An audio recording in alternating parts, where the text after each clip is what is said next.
að taka upp. Mér er nákvæmlega sama.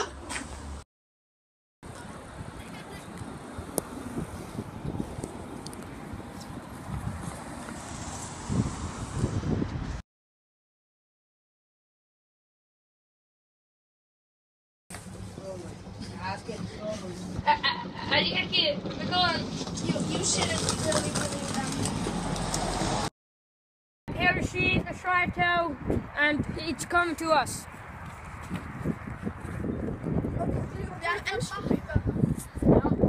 Hello, mate. I come from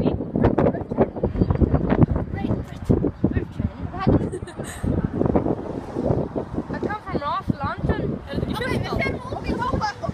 þetta ekki 14? Þetta er 3. Þetta er 14. Ok, 14 áttir. Er það stætið með þetta? Yes. Við erum að síða stoppstöðinu. Oh, okay. Wait, leave me a bit. Okay, hello, mate. Ok, tilbúin. Á ég fyrst að segja ykkur rauðmæ. Yeah. Ok, má ég fara fyrst að ég er aftast.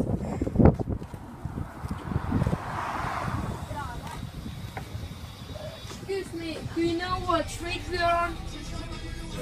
Yeah, what? All drink break. What? All drink break. Ah, okay. Thanks.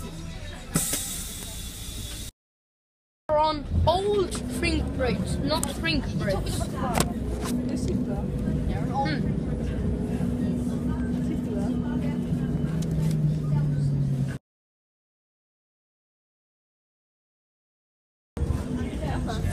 Oh, ja. Gøy! Det er super!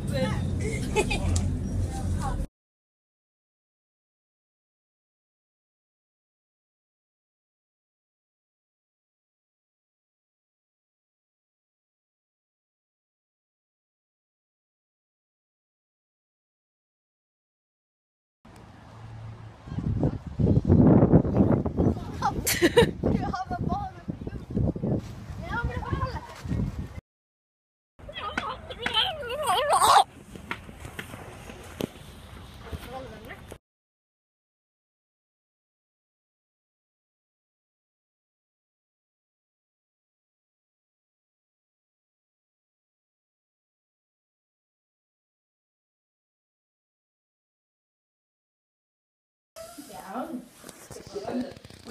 hún heitir Kosið og það er svona bæði hægt að fyrir túristana að kaupa alls konar svona luddadót og svona lupapeysur og sokka og vettlinga og svo er svona nammi og kók og svona, já.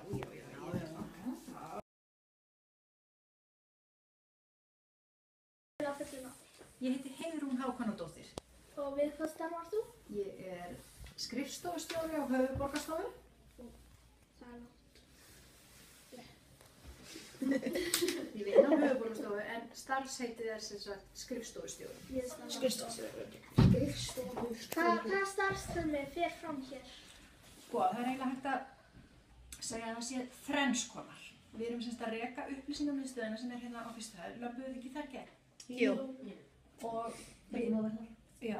við, ef ég hefði kannski segja fyrst, að við erum á menningar- og ferðamálasviði Reykjavíkurborgar. Þannig að við erum að fást við menningarmál og ferðamál. Ferðamál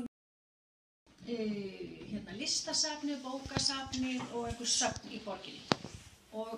En það sem að Höfuðborgarstofa gerir, það er þrennt. Rekum upplýsingamiðstöðina til þess að geta upplýst túristana hvað er hægt að gera í Reykjavík og hvert þeir eru komnir til þess að fara svo út á land kannski og þá eru þeir að kaupa sér rútuferð til þess að fara á Gullfoss og Geysi eða fara panta bíl og keyra Snæfellsnesið eða eitthvað. Og það er semst upplýsingamiðstöðin. Síðan erum við með deild sem við kallum viðburðardeild og þau eru hérna frammi. Og ég ætla að sýna þau, ég ætla ykkur að heilsa þeim á eftir. Þau eru að sjá viðburð í borginni. Langstærsti viðburðurinn er menningarnótt. Er það að sjá það Gaypride líka á það? Nei, reyndar ekki það. En það eru svoleiðis, svona borgarhátíðir sem við kallum. Það sem eru svona hátíðir, það sem að allir 7. júní. Reyndar ekki það heldur, en það er mjög oft talað að það kemur. Það er nefnilega svo gömul hátíð, hún hefur verið hjá hinu húsinu, þið kannski heyrt alveg hinu húsið. Og þau sjá 7. júní, það er smá svona skrítið.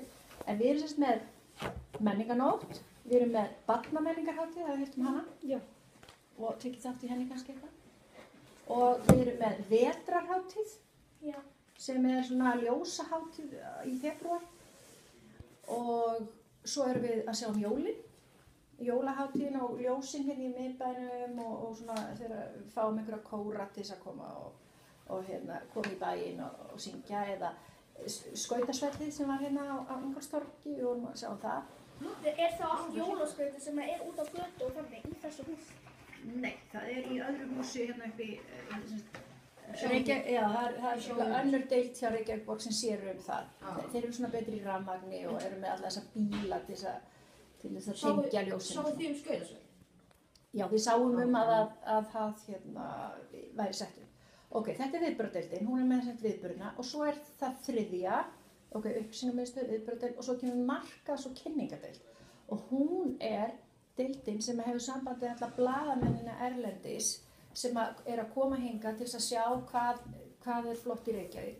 Við förum með það upp í Hallgrímskirkju, við förum með það á veitingastaði, við förum með það út í Hörpu, við sýnum allt þetta sem svona highlights í Reykjavík og svo fara þeir heim, svo taka þeim fullt af myndum og hafa viðtöl við alls konar fólk, fara heim til sín og skrifa blaðagreinar, skrifa sem bara svona ritgerð já, svo fer það í tímarit eða inn á einhverja svona bloggsíður eða á netið og svo eru aðrir túristar sem sjá það og ákveða þá sniðugt að fara til Íslands og þetta bara búið að vera svona alveg rosalega mikill vöxtur í þessu. Íslandi bara vinsælasta landi til þess að fara til bara út allan heima. Túristar hvaðan að koma til Íslands og við erum alltaf að lenda inn á einhverjum svona topp 10 hvað mest spennandi núna, hvert á maður að fara ef ég ætla að ferðast eitthvað? Ísland, Reykjavík og þá eru svona hátíð, svona borgarhátíðir, rosalega vinsælar eins og Iceland Airwaves þar sem eru hljómsveitir, tónleikar alveg á hverju kvöldi í dálítinn tíma, í heila viku og við erum með kvikmyndahátíð og bókmyndahátíð og tísku, hönnunarmars og allt þetta og þó að við sem ekki halda allar þessar hátíð þá erum við að aðstoða þá sem eru með þessar hátíðir við það að halda hátíðin og segja þeim hvernig þið svolítið að fara að því og svona. Þetta var langasvarið. Já, hversu lengi þessi starfsemi búin að vera í þessu húsi? Hér? Höfuðborg var stofnuð 2003 og þá, þetta eldgamalt hús. Þetta svona gamlir Reykvíkingar kalla þetta hús Geysishúsið af því það var verslun í húsinu sem hét Geysir. Með svona rámar í það frá því að ég var krakki. En svo var hér alls konar starfsemi og svo var þetta í niðurníðslu og svo var það minjastofnun sem ákvaða að gera þetta upp. Og þetta lítur út fyrir að vera gamalt en það gert í gömlum stíl en gert upprunalega upp.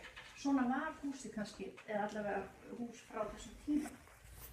Og Höfuðborgarstofa flytur hérna inn 2003 og fram að því var ekki búið að vera neitt svo mikið svona ferðamanna áhugi og mikið af túristum í Reykjavík, bara alls ekki.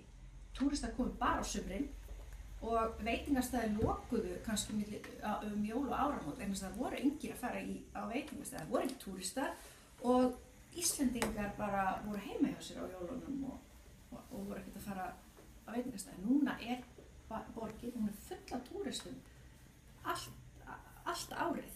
Ég ekki bara sagt að 2003 hefði verið geggjað ár. 2003 var geggjað ár af því þá byrjaði þetta. Og en svo sagt, já, æði, þetta náttúrulega besta árið. Náttúrulega. Já. En svo sagt að það sem það eru náttúrulega kannski einhverju svona, það ekki akkurat til að Höfuðborgarstofa byrjar hér endilega. Heldur talað að þegar að Eyjafjallajökull gaus, það hafi verið svona túristagos og rosalega mikið talað það í fjölmiðlum. Þá jókst ferðamannafjöldinn alveg rosalega og svo eftir kreppuna, það var líka eitthvað, þá var það allt miklu ódýrara hér af því við áttum svo litla litla peninga og það svona önnur skýring. Ok.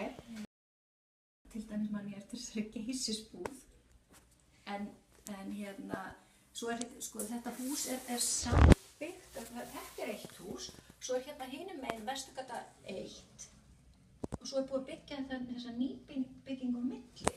Þannig að það búið að sameina Aðalstræti 2 sem við erum í núna og Vesturgata 1 og svo þessi glerbygging á milli. Og þarna til dæmis 2 veitingastæðir og mér sagt að í kjallaranum þar hafi verið líkhús til dæmis.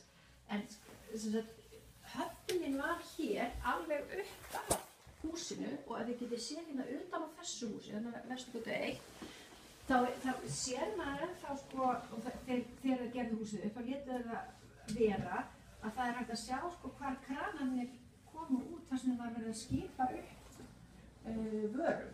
Og þetta var vörugeymsla á einhverju tíma. Og